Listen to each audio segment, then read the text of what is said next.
All right, welcome back to the channel. It's your boy Fanon, and in this video, Gervonta Davis responds to Errol Spence Jr. ahead of the fight that he has coming up with Frank Martin. And also news out there that there could be a very big fight on the undercard of Gervonta Davis's next fight, therefore doing what you would call stacking a card.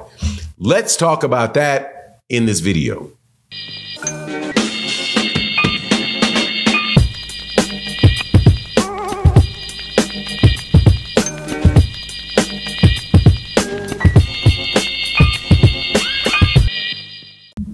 All right, welcome back. Errol Spence Jr., who's been showing more and more pictures of himself, put out a tweet late last week in which he said, I'm team me, and anybody that's with me, and Frank Martin is with me, so I'm team Frank.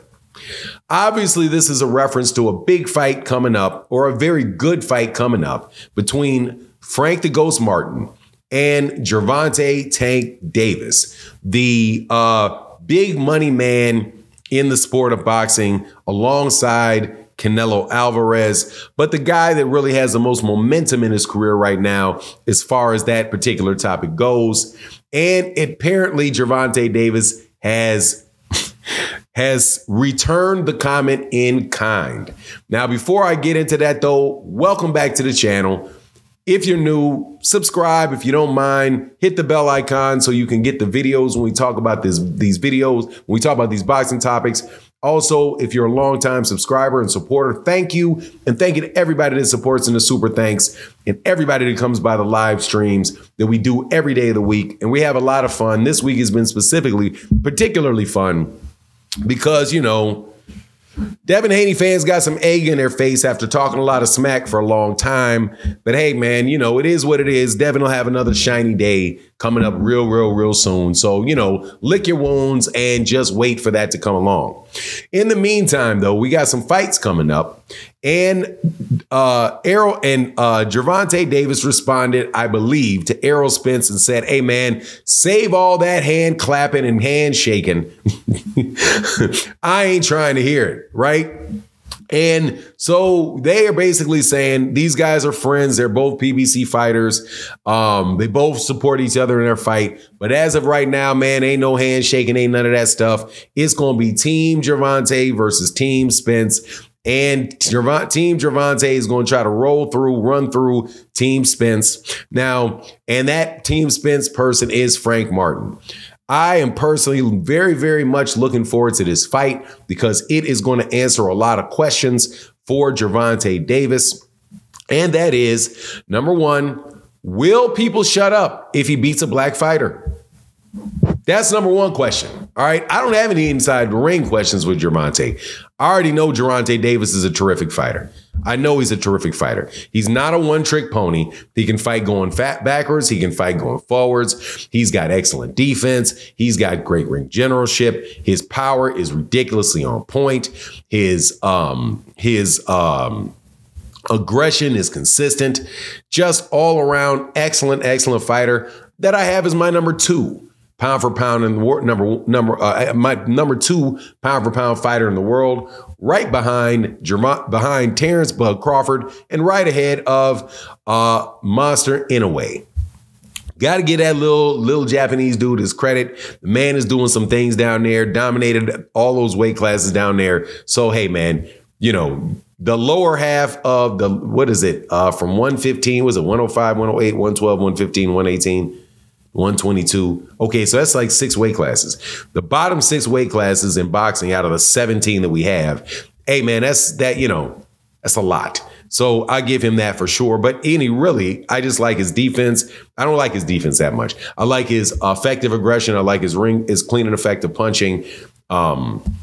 I like his ring generalship because he will pressure you. He'll fight a little bit on the back too. You know, defense, not so much, but really, really good fighter, no doubt. But I got Gervonta ranked ahead of him.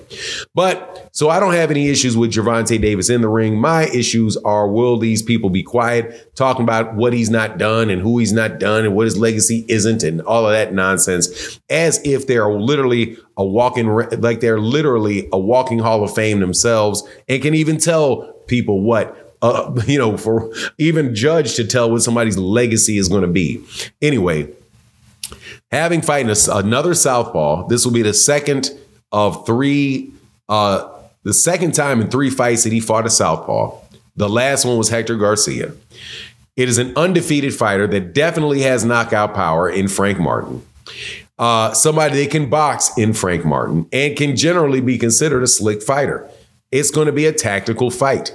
And it's going to be interesting to see what Gervonta Davis is going to do against a guy that does not fight completely different than Hector Garcia does, but much more aggressive and a bigger fighter. I don't think they're too different in their size, in their height, but as far as their size, I mean, I think Frank Martin may be the bigger guy. Now, I got Gervonta Davis winning the fight, but again, I'm very, very excited to see the fight. Now, I'll be even more excited to pay for the card if what I'm being told is true about, or when I'm hearing that David Benavidez may be on the undercard of Gervonta Davis and Frank Martin on Amazon Prime in June.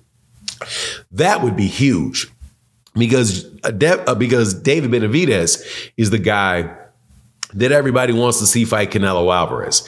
And if you get David Benavidez in a co-main event with Gervonta Davis, man, that is going to be absolutely electric atmosphere in there. That is going to be I think that's probably one of the smartest moves they could make by putting David Benavidez there.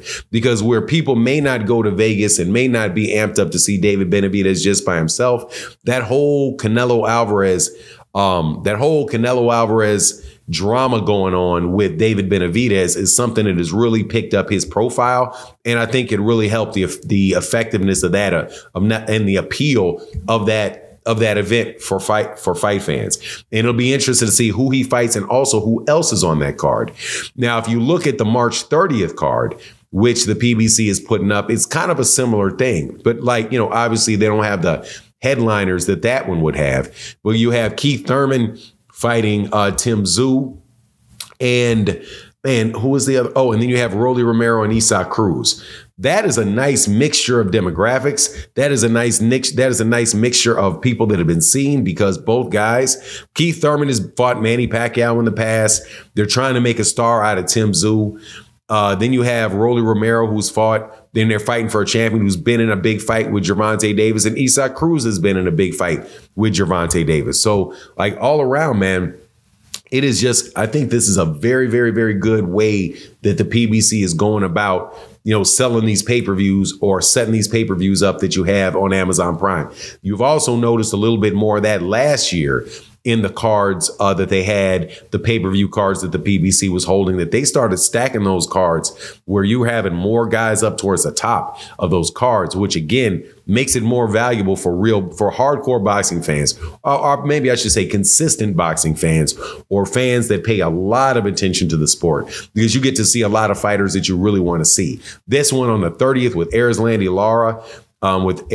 Lara, and Michael Zarafa, and even Fundora after that. And man, this is just really, really good stuff. But anyway, that's my take on the matter. Please let me know what you think in the comment section. And with that, I'm out.